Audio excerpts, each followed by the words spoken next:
talk further about the decision by the United States, Britain and other Western nations to withdraw funding for UNRWA after those reports, Israel accusing some of the groups or the agency's employees of being involved in the October 7th attacks. Bring in Afro-Middle East Centre's Naeem Jeenah. Naeem, a very good evening to you. Good to have your time. Have the likes of the United States, Britain, made the right call here in withdrawing or suspending at this stage funding for UNRWA until they're satisfied that it's been purged, if you will, of any Hamas infiltration?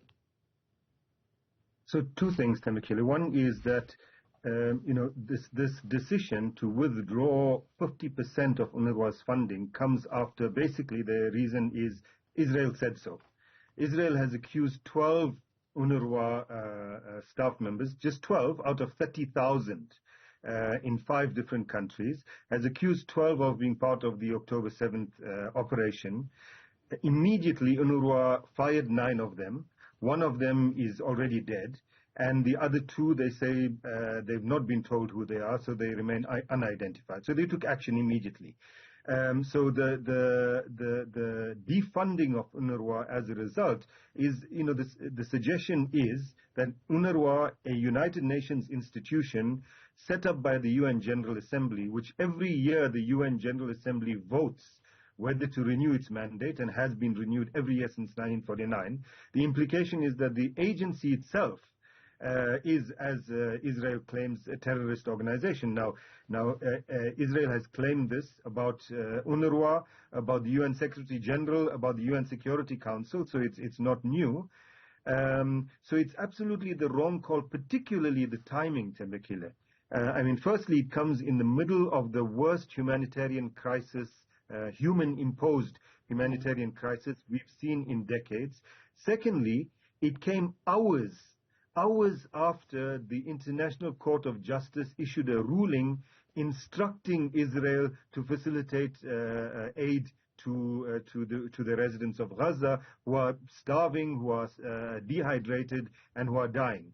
And so one cannot but interpret this as a kind of revenge attack against the ICJ decision. The ICJ, the World Court, says to Israel, facilitate aid.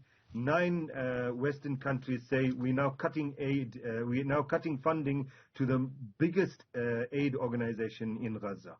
And as you said, Naeem, at the beginning, from this investigation, only 9 UNRWA employees have been fired in connection with allegations that they were involved in the attacks in southern Israel in early October, from a staff complement of thousands.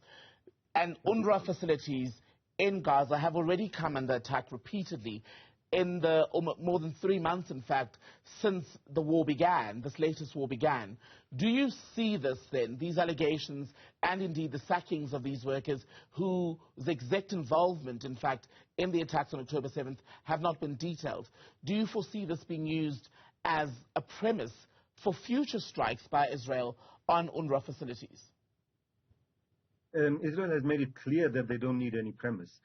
Up to now, more than 150 UNRWA staff members in the past 3 months have been killed by Israel in Gaza. Many of them have been targeted, along with journalists who were targeted, medical personnel who were targeted, etc.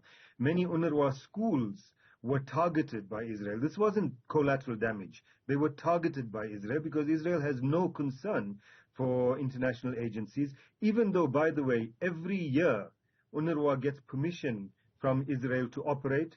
Every year, UNRWA gives Israel a list of its 30,000 members, of its 30,000 staff, and Israel approves them. So Israel needs no premise to continue doing what it wants to do. What this does, though, is it really puts in the dock, once again, in a matter of less than 24 hours, puts in the dock all of these Western nations as being complicit in genocide, because the withdrawal of aid from the people in Gaza is, according to the Genocide Convention, an act of genocide in itself because it causes them to die. And so they are expressing their complicity, and in terms of the Genocide Convention, again, states that are complicit with acts of genocide are themselves guilty of genocide. And so these 9, US, UK, Australia, Finland, Switzerland, Germany, Italy, Netherlands, are all guilty and are complicit in a genocide that is taking place. And where will this leave the hundreds of thousands of displaced Palestinians who are being crammed into an even smaller part of Gaza? Many have now fled to Rafah, where it was previously declared as a safe zone, but we're seeing an increasing amount of attacks there as well. Just today, in fact, there was disturbing footage of a journalist collapsing on air, some saying exhaustion and the dire conditions in Gaza, including the conversation about hunger and how famine is now being introduced into the level of suffering that people are facing. Where will insufficient UNRWA funding leave people in those circumstances? Well, as the head of UNRWA has said repeatedly, as Guterres, the UN Secretary General, has said repeatedly, and the head of the World Health Organization have said repeatedly, in Gaza there's no place to hide, there is no safe place. So wherever people, the Israelis say, we're going to bomb this place, go to X place, they go to X and they get bombed there as well. But the question you're asking now is that all of these people who are moving from Y to X because they're told to and getting bombed there, they've been reliant now on the aid that is being distributed by UNRWA. So even aid that is going from other organizations, much of it is given to the United Nations agency, UNRWA, to distribute. Without any resources, and these 9 countries make up just over 50% of the funding of UNRWA. Without those resources, you can imagine that the distribution of aid, the provision of aid will be cut severely, and people will literally die as a result. Thousands, maybe tens of thousands. And Naeem, I don't mean to put you on the spot here, but I'm looking at some news just breaking.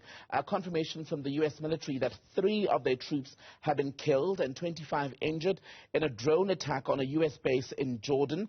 They say that the casualties were caused by a drone attack at the base in the northeast of Jordan near the border with Syria. A comment here from the U.S. President Joe Biden. He's blaming the attack on, quote, radical Iran-backed militant groups. Are we to read a strike such as that being in connection with what's happening in Gaza at the moment?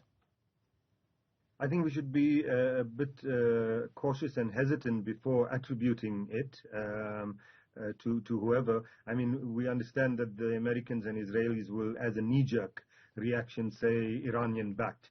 But what this indicates is that increasingly, despite the Arab governments being essentially in the pocket of the Americans and the Israelis and normalizing relations, and none of except for Jordan, no other Arab government has supported South Africa's case in the ICJ. Except despite the government's complicity with Israel, the people in the region have been extremely angry, and I think we would expect to see more and more of that. Now, also remember that 70% of the population of Jordan is Palestinian refugees. The very same people who are being serviced by UNRWA and other aid agencies. 70% of the population of Jordan. So is it any surprise that we see in Jordan some group, whoever it might be and whoever might be funding it, etc., some group taking up arms and attacking American interests, the same America that has led now the defunding of UNRWA. I don't think we should be surprised that this takes place in Jordan. I don't think that we should be surprised if similar things happen in Syria, in Lebanon, where other Palestinian refugees are as well, being starved to death.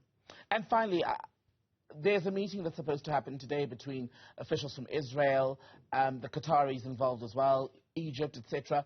And the reporting around that suggests that what is likely to be agreed is a ceasefire, a pause in fighting, if we can call it that, of up to 2 months. Possibly that would then allow for a facilitation process for the release of many more of the hostages, etc. How much of a game changer would that be if it does materialize?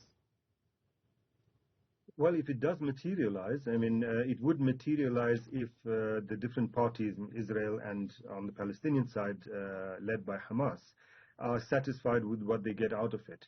The Hamas position is that they want not a 2-month ceasefire, but they want a ceasefire, not a 2-month pause, but a ceasefire. And secondly, in terms of the captives that they hold, their position has been and remains that they will exchange those all the captives for all the captives that Israel, all the Palestinian captives in Israeli jails. That position from the Hamas side hasn't changed. They believe that, particularly, I mean, they're more willing to release as quickly as possible the civilian hostages. But in terms of the military captives that they have, which is the vast majority, they're not willing to release them until Palestinians are released. So I think that those negotiations are at a sensitive stage, and they could see a breakthrough in the next day or so, or in the next week or so, or maybe longer. But I think those are extremely important. Jeenah, good to speak to you. Naeem is of the Afro-Middle East Center, speaking to us tonight from Gauteng.